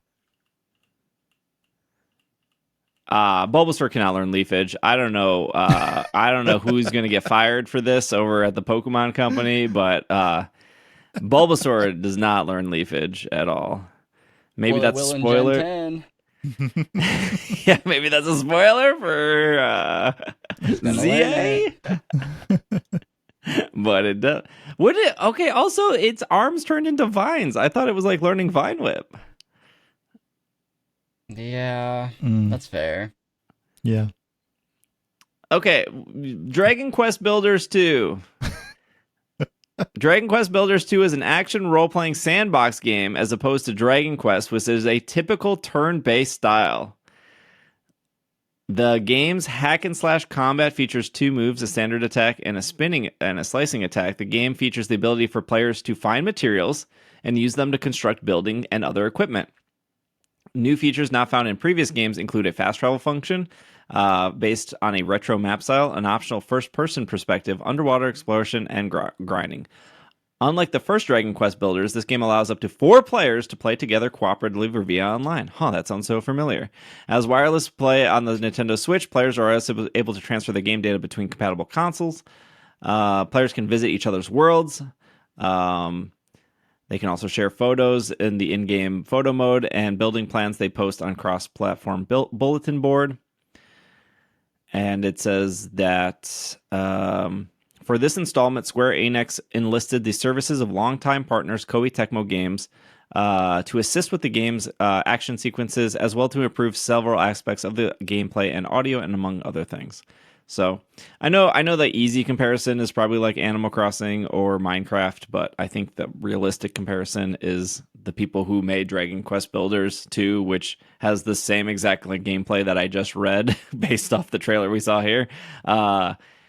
It's probably going to be like that. So I just say that because like I love Animal Crossing and I hate Minecraft. There's nothing about Minecraft I like. I think it's like too open-y and like not like Minecraft, like Animal Crossing is very structured, and it's like you can only do so much in a day, and then like you got to come back. And like Minecraft, you could just like play, right? And you can just keep building. And that's not. I don't think Minecraft's a bad game. I just like Minecraft, like Little Big Planet, like those games where it's like use your complete freedom. Like I need some structure in my video games. Like don't give me all this freedom. That's like overwhelming. I can't. That's too much for me. So anyways, why I'm saying it's like Dragon Quest Builders 2, besides everything I just mentioned to compare it, is because you could be like me. You could really like Animal Crossing, but dislike Minecraft. Or I'm sure there's tons of people who like Minecraft who don't like Animal Crossing. So just because it looks like Animal Crossing, I don't think it's going to play like Animal Crossing. So you might not like it. So maybe, I don't know, rent. That sounds... Go to your local library and see if you like Dragon Quest Builders 2. Wait, you can do Game Share. Somebody Game Share me Dragon Quest Builders 2 so I can try it. I've never played it. I've never played it. I'd never heard of it until today. You've heard of at least Dragon Quest, right? Yes, of course. But I hadn't heard of Dragon Quest Builders 2. You know, Pokemon stole the bat design from Dragon Quest. Dragon Quest invented bats, and then Pokemon stole it. Did Dragon Quest have any Pokemon that dislocated their jaw? I mean, any characters that dislocated their jaw? I don't think so. Dragon Quest probably had like a dinosaur that knew leafage, though, and that's why they copied it in this game. It's a frog, Steve. It's just a frog that shoots leaves. Okay, besides all that technical stuff of like, well, actually, it's not Animal Crossing. This looks cool. This is like what people wanted, right? I feel like people wanted a cozy. It looks amazing. Go on, Glau. Tell me how much you're gonna love it. This game is so cute. I love everything about it. Well, okay, it could maybe look a little better, but everything else about it, I'm here for. I'm so here for it. That's yeah, blanket statement for many a Pokemon game. Well, I mean, when you watch the whole direct in like 260p, you can't really tell if it's good or not. Looked pretty much the same in 1080p as it did in 260p, Steve. Yeah. But assuming it's how I feel like it's going to be, I'm going to spend too much time on this game. Are you a Minecraft fan? Absolutely. Are you an Animal Crossing fan? Absolutely. Stardew Valley. Yes. You didn't seem very positive about Stardew Valley there. That one's like the least three, you know, you got beef with... what? Where does... because I never played this game. My wife played it a bunch. Where does the Hello Kitty like island adventure game fall in like how these are? Because that's another game where people compared Hello Kitty Island Adventure to Animal Crossing. It was not like Animal Crossing at all. It wasn't. I mean, also people compared Power World to Pokemon, but like Power World is more like what's that dinosaur game? Ark survival. Yeah. Than it is. Yeah. Power World is way more Ark than it is Pokemon. Mm-hmm. Hello Kitty is more like story progression based on characters and like doing specific tasks for them versus like trying to like build an island or like terraform an island. Okay. Got it. So like think of Animal Crossing, except you do get to place houses, but you're placing them in very specific spots. But like you're placing them with the goal with Hello Kitty characters showing up, and then those Hello Kitty characters have a whole storyline, and you're doing tasks for them to like progress the storyline. And then some of the storylines are intermixing. There are like daily things to do, and like there's things to craft and collect, but you're like crafting and collecting things to progress storylines. Like a character will be like, I want a cake. And you're like, well, I gotta go get some eggs, and I gotta go get some strawberries, and I gotta go to Hello Kitty, and I have to have the bakery upgraded enough to make the cake that you want to give you the cake. It is like a cozy, slower paced game, but it did not. I liked it. It didn't scratch the same itch as Animal Crossing or Stardew Valley. Okay, yeah, it was somewhere between. In my head, I was thinking something like that, or there's this other game. It's not. I don't think it's as well known. It's on Apple Arcade, but it's like a rural Japan game. You live in like this farm in Japan, and you just farm and have your dog, and like you just Japanese Stardew Valley. Basically, yeah. It is. It feels kind of like Japanese Stardew Valley. Japanese Harvest Moon. But I think it's called Rural Japan or something like that. It's in Apple Arcade, but yeah. So, anyways, those are games that I was kind of thinking when I saw this. One thing I'm very surprised about, honestly, is that it's not just Gen 1 Pokemon. It's got apparently all of them. I mean, there's a Pawmi in the trailer. There was Tatsugiri there. So that is exciting because I kind of figured it would be like, oh, here's like 200 Pokemon maybe at max. But yeah, I guess definitely. there still could be maybe, but it's not all just Gen 1, which is cool to see. Wow, what's your favorite Animal Crossing? Okay, New Leaf, probably. That's a good one. So not New Horizons. New Horizons was good. Although this is like kind of weird because the terraforming is maybe what took New Horizons down. And this seems to have a lot of that in this game. Yeah, it does. But I also like Minecraft. And I like Pokemon. So I'm thinking this is fine.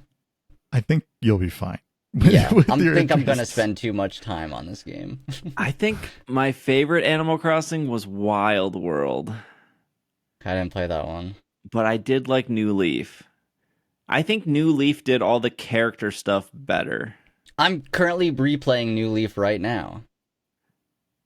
This is why I tell my Twitch chat all the time. This is why I don't like New Horizons. Although I think New Horizons is good. I think like New Horizons is a good game. I just don't think it's like the best Animal Crossing game. There's like however many characters in it, like 200 characters in Animal Crossing or something like that, right? There's like 12 roosters and 12 rabbits and like 12 cows or whatever. And I remember like getting my island and then getting excited that I don't even remember the rooster's name.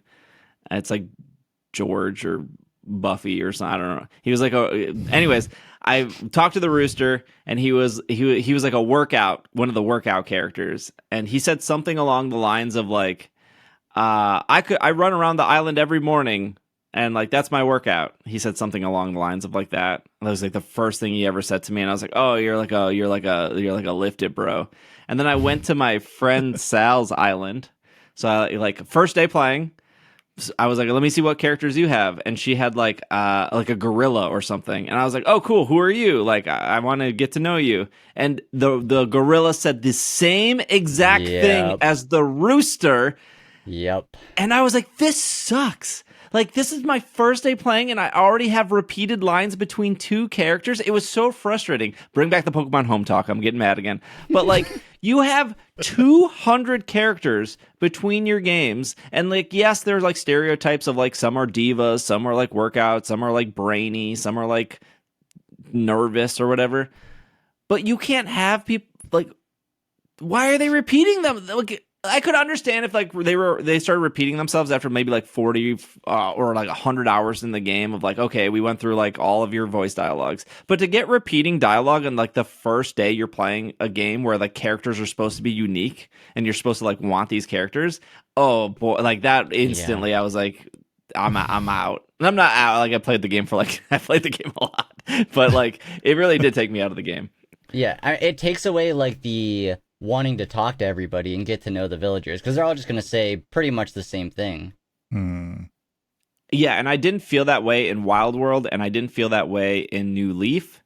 I think they added it several months after the fact, but in like Wild World and New Leaf, I also played City Folk, but we don't have to talk about City Folk.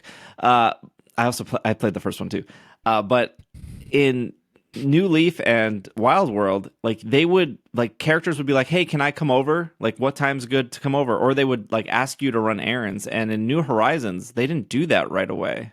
Like, no one wanted to visit your house, or no one wanted to invite you to their house. Like, you could go in their house and you could like startle them.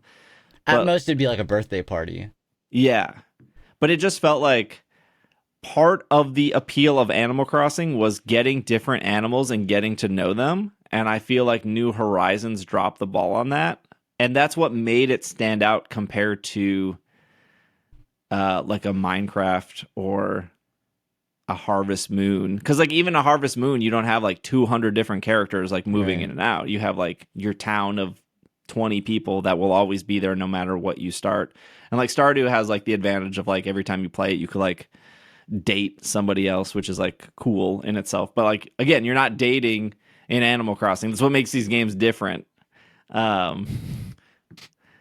And I think that's what Hello Kitty did really well. But I don't know like the replayability of Hello Kitty. Yeah, I don't know. Because I do would think it's I interesting. would assume it's like the same storyline for every character. Right. But the right. replayability of Animal Crossing is like, I'm going to get different animals. And then you realize they, at least in the new one, they all kind of say the same thing. So it's like, what's the point?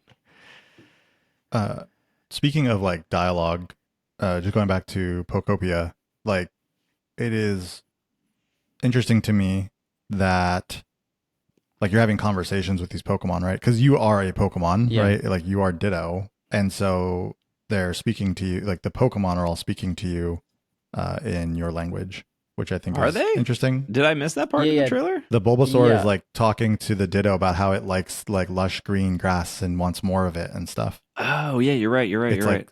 Yeah, so like it's speaking to the Ditto, but you're like seeing it as it, in our language, like it's like speaking in English. The Bulbasaur speaking in English instead of speaking just, bulba bulba bulba.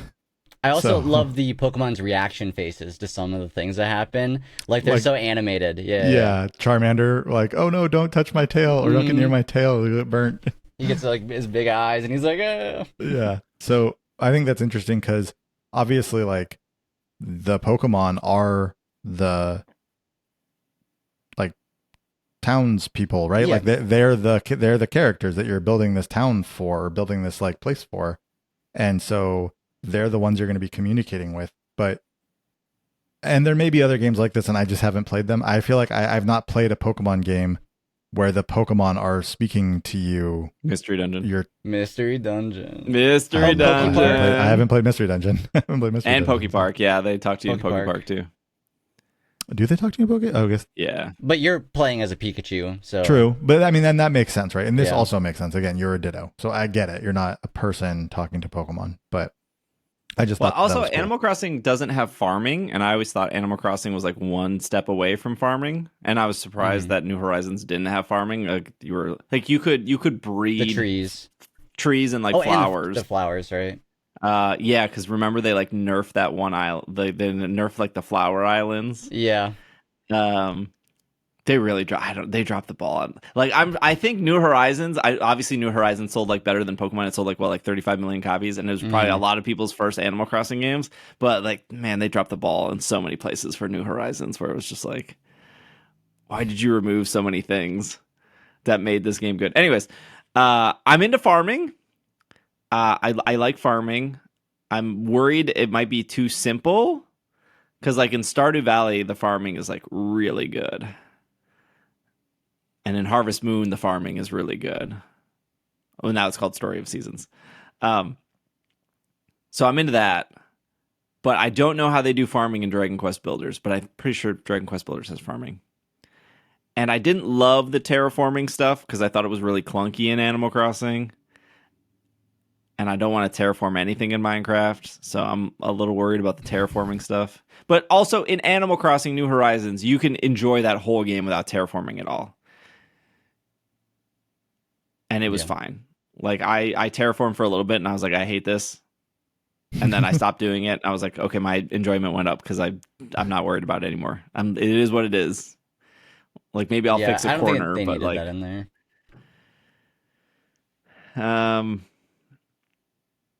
I guess one of my worries now that we've talked about the New Horizon stuff, how many dialogue options are these Pokemon going to have?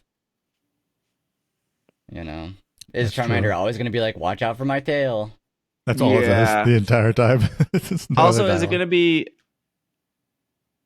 if you have, can you have let me go back to the trailer. Can you have multiple of the same Pokemon? Like once you get a Bulbasaur, you can never get another Bulbasaur? I don't think I've seen a screenshot with multiple of the same Pokemon, but I could be wrong in that. Only but like 5 screenshots at this point. Yeah, even in the water, it's Poliwag, Slowpoke. Yeah, they're all different. So like, if you got 2 Bulbasaurs, would they say something different? I think is the question. But maybe you can only get one of each Pokemon. And then will they evolve? Probably, right? Oh yeah, I didn't even think about evolving. I do like the Hitmonchan where like she puts on like gloves. Mm-hmm. Also, I'm just like worried. I think crafting was too much in Animal Crossing as well. Okay. I don't. That's what that, and that's like 90% of Minecraft is crafting. I don't want to craft anything. I was like kind of into crafting in Legends Arceus, and then at a certain point, I was like, let me just buy Pokeballs. I don't want to collect rocks and apricorns anymore. I don't know. It was novel. I stuck with that. Yeah, I stuck with that for a while. It was novel, and then I was like, I'm done. Just no more crafting, no more collecting twigs. Like if I would rather farm and do like it's all busy work, but I would rather like plot land, plant the things, and water the things. That is more appealing to me than like collecting rocks to then make a hammer that will break. That I have to collect more rocks to make a hammer. For me, I feel like in a game like this, because you're gonna be exploring, you're gonna be just wasting your time in this game essentially. You know, you're going up to the mountains where Tyranitar is, you're like breaking all the rocks and whatnot. And I feel like at this game, you're just going to have so much materials to craft that it's maybe not going to seem like you're, you know, because I feel like in Minecraft, you get so much cobblestone and you're not even like worried about it. You didn't even think about anymore. Yeah. So if that's like this, that'd be cool. But yeah, I could see where it might be frustrating to be like, oh, I got to go get this crystal to do this thing. But. Just real quick, going back to like whether there are multiple of each Pokemon. I do see on this one screenshot there's a Lotad and a Ludicolo, like in the same screenshot. So it's like I wonder if Pokemon evolve or if they're just showing up. Like the evolved forms are just showing up. That's true. I bet Ludicolo does something different than Lotad. That's why it doesn't evolve. Well, ideally, they're all supposed to do something, right? I would think so. So if like Squirtle is watering and Bulbasaur is planting, like what would Ludicolo be doing? Dancing. Okay, well, case closed on that one. I mean, if they add Glalie to the game, it would just break its jaw every now and then. You'd be like, the cracking sound from the other side of the park is Glalie's just doing its thing over there. Thank goodness. Over there. Don't worry about it. If you need your back cracked up, Glalie will help you out. I do like seeing Paldean Wooper in here too, just as another thing, seeing the Paldean form there. So that's cool. It looks tight. I'm sure this will be the game that'll hold people over until like Gen 10, right? I also think this game has like legs, but I also think they can really mess this up. Yeah. I said this about Pokemon Snap too. I was like, I don't know how they're gonna make Pokemon Snap too good, and they did knock it out of the park. That game's awesome, but they could have easily messed that game up. And I feel like I'm excited for this. Looks awesome. Checks all my boxes. Maybe not the terraforming box or the crafting box, but everything else, the farming, the collecting, it's just checking those boxes. But I do think they could mess it up. They messed up Pokemon Snap by not putting in shinies?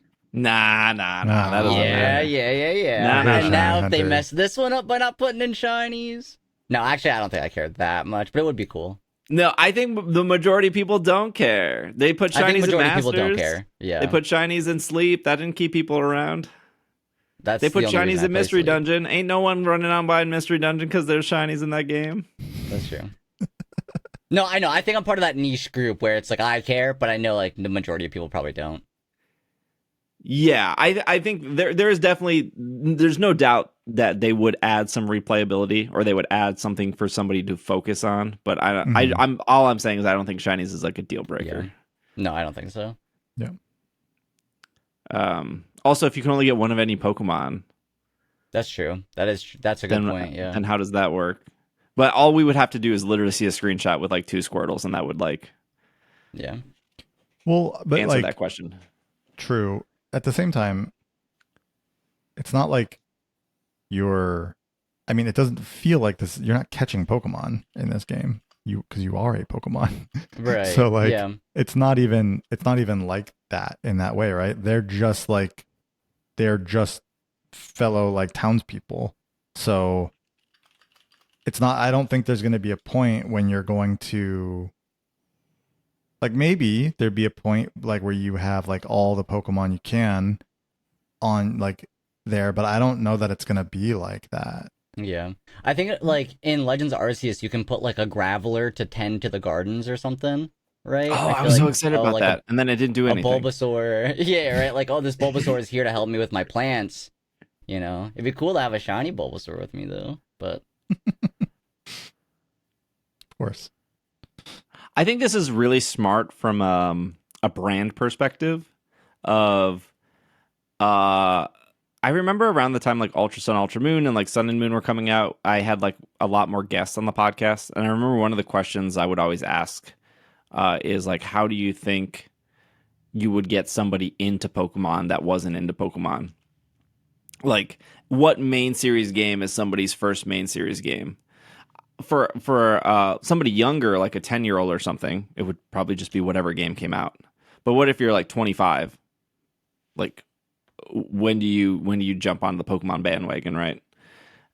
Same thing for like Final Fantasy, right? There's 15 of them or 16 of them now. At what point do you go like, I want to try this series? Mhm. And I think the answer at the time was like Pokemon Go was just that thing that brought so many new people into Pokemon. And I think Mhm. I think there's probably games in between there, but I think another milestone, or maybe that's not the right word, would be like TCG Pocket, of just like, this is bringing people back into Pokemon. I do Yep. think that this, maybe not on the scale of Pokemon Go, but because of the rise of cozy games that has existed for several years now. Um, and I think those players are always looking for something new. And everyone knows what Pikachu is. So if they're Yeah. cool with like milking a cow, why not milk a Miltank? You think I was gonna Miltank's in say, this game? You think don't you can milk a say I hope Pikachu. so.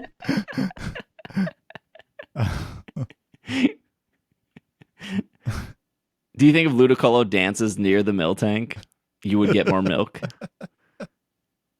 That must be exactly how it works. Yeah, okay. You heard it here first. A Uh, lot of firsts on this show. We're breaking a lot of news today. we yeah, we really are. Can I just say, I think one of the cutest things in this game might be the fact that Timber like uses its piece of wood as a pillow while it's sleeping. That's real cute. I don't know where you saw this in this trailer. On one of the screenshots, it's like hanging, it's like sitting on a little stool, and it's using its its piece of wood. It's like got it behind it, and it's using it like a pillow as the thing it's sleeping on. And there's an Eevee for some reason that's awake while everyone else is asleep. It's like trying It's to waiting talk to to the become a Timber. Umbreon. Yeah, I guess maybe. Yeah, it looks good. I think Very excited. yeah. I think timing is really important for this too. Like, please don't come out like a month before like Generation 10. Well, Oh you yeah, can that was Like, I so need like a whole summer game here kind of thing. you can pre-order it on the digital eShop. It said in November of this year. Wait, you can pre-order this game starting in November? I just saw I just saw it on one of the press releases here. It literally said like pre-order on the digital pre-order on the eShop in November. Yeah, here it is on the website. Arriving in 2026, pre-orders for the digital version will be available on Nintendo eShop and My Nintendo Store beginning November 12th, 2025. Oh, so we don't know price until then. Right. You think But 60 I would or assume 70? that it's gonna come out in like earlier in 2026 if we're able to pre-order as early as November of this year. Yeah. I think this would be like we get a release date on Pokemon Day for this. You think so? Do they do pre-orders on eShop without a release date on something? Yeah, they do. So, yeah, then maybe. So yeah, I think it's nothing but like ZA until Pokemon Day, and then Pokemon Day is here's your Animal Crossing, Dragon Builder, Minecraft, Pal World game. And here's Gen 10, and here's a new mobile game, and here's Champions, and we have a loaded year for our 30th anniversary. And you know what's not part of that 30th anniversary? ZA, because we're already done with it. Because we're the same company that will put out TCG cards, and before that set even comes out, we have a new set for you to pre-order. Because that's how this company works. Like, I'm not exaggerating that ZA will be an afterthought as soon as, like, February rolls around. And they're like, oh, we're done with that game. We're done with that. Yeah. You thought we were going to milk this for 3 years like Scarlet and Violet and Sword and Shield? No. We're done with it. Yeah. No, I agree. But that would be cool if this did come out a little bit earlier in 2026. Like right after Pokemon Day or something would be cool. Because you just can't have like Champions be that game that holds people over. No. It's not that game. I mean, Legends ZA it will still have some time to it though. Like it's not like they're going to be marketing it and stuff, but people will be playing it for sure. Especially with the DLC coming out probably in 2026, just before Pokemon Day. So I mean, I'm still playing Sword and Shield, so like, they can go back. Glad I'm still doing Dynamax Adventures, so take that with a grain of salt. All right. Well, if you're on the premium feed, stick around for the bonus segment. We'll just spend 10-15 minutes on it. If you would like to be on the premium feed, patreon.com/PKMNcast, or if you're using the Apple Podcast app, you can subscribe to premium there. You can get free trial on both. And that'll get you longer episodes every week. So you can go backwards and listen to the bonus stuff. You can go forward, listen to the new stuff. It also removes all the ads, so you don't have to worry about listening to ads during the show. So yeah, I think it's worth $5 a month. Supports the show. Glau will eventually be able to then buy Scarlet and Violet so he can stop doing Dynamax Adventures. Think about that. I love Dynamax Adventures. Hey, Glau got a shiny. You got a shiny Klefki the other day. Yeah, I got a Klefki the other day. It looked real good. Mega Klefki, I'm sure coming soon. On its way. It breaks its keys. All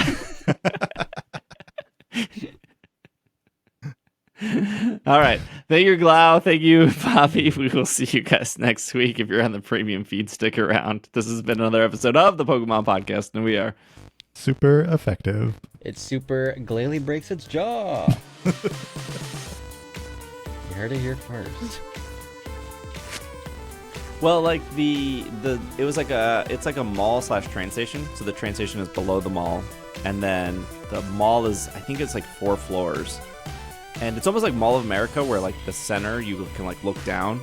Yeah. And so the whole Pokemon thing was down there, and then 2 floors up was the interactive thing that I